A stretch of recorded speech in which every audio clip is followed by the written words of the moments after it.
Hello, Stratford-upon-Avon 1212. Will speaking. Hey, Will, it's Regina Stern. Oh, hi, Reg. What can I do for you? I've just had Cumberbatch's people on the phone, and there's a rumour that you're writing another prequel to Measure for Measure.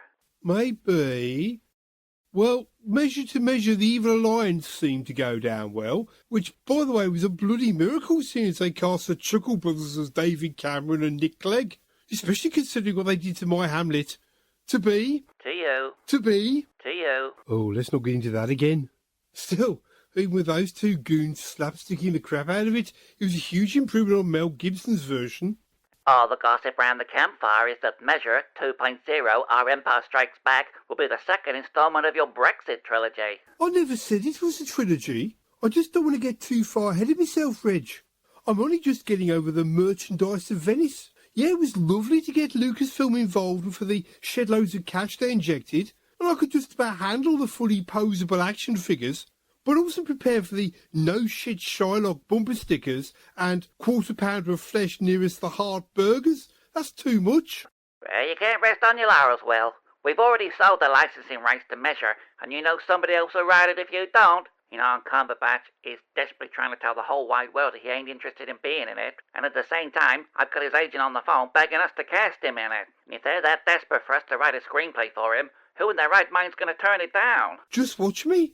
I'm fed up with all these lovies ambushing my work. They didn't do it for the acting credibility anyway. This is going to be Branagh all over again, isn't it? I wanted Tarantino to do Henry V. I don't want the likes of him, Hoffman or Gibson, anywhere near one of my screenplays again. Cumberbatch is the same ilk, pretentious bunch of twonks. He can stick it up his bottom and blow it out of his nose for all I care. Oh my God, you are a genius. I could kiss you, Will. His publicity people are going to love that. He begs you to let him be in the project. You, in no uncertain terms, say, no, you cannot. He calls you up, and you're persuaded by his creative integrity and decide to write the movie around him. Oh, good grief. Fine, do what you think's best. Honestly, your PR narratives are better than my screenplays. It's giving me flipping arseache just thinking about it. Have you looked at the pile of screenplays I've actually written recently? Yeah, of course, I put them out there. Henry the Ninth, apparently ahead of its time, which means, of course, the studios are too scared to make it. What else? James Bond team loves your screenplay, but they ain't happy with the title, Will. Hang on, let me get my notes. Here you go. Never a good day to die young. Survive your own grief-stricken suicide attempt. Realize your one true love has taken her own life because she thought you was dead, so you take your own life all over again. Described it as being a bit too wordy. Too wordy? Yeah, just a little. Also, that bit where the supervillain is in fact Moneypenny, dressed as a guy to finally get bonded to bed, was far too much for them. Well, what about the twist that it wasn't actually a woman at all? It was her cousin, dressed as a woman, pretending to be Moneypenny as a man, to test Bond's love for her. Didn't they like that? They know nothing about art. What else? Now, bear with me on this one. There has been a bidding war going on for Friday the 13th Night, probably the most anticipated sequel in the history of the horror genre. What about the royal one? Oh yeah, The Merry Wives of Windsor. Do you know, when we approached her people last year, they said they won enough money in the world to persuade Meghan Markle to make it, but her financial situation has changed since then, as we all know, so the feelers are out again. It's a winner, Will, I'm telling you. What about my big comedy trilogy? Oh yeah, we're remastering the classic versions next year before a complete high-tech remake in 2025. I'm Coriolanus will go out on Sky in Easter 22.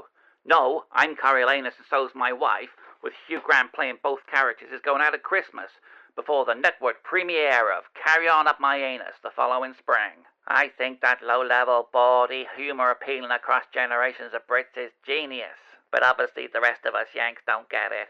However, it will pay the bills, and there are a lot of stars queuing up to make the remakes, you know, like they remade The Office and made it funny. That alright? Look, Reg, I know you're doing your best, and you know I am open to other people's ideas, but I need to maintain some creative control. I did not intend I Love the Labour Lost to be a comedy. It was meant to be an ironic tragedy, and to add insult to injury, Jeremy Corbyn attended the premiere and loved it.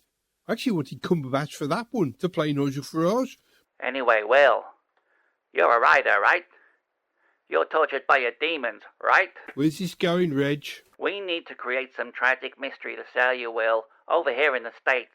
Have you considered rehab? Oh no, I don't want to go to rehab. I say nay, nonny, nay. Just think of it as time off to write your new screenplay. No.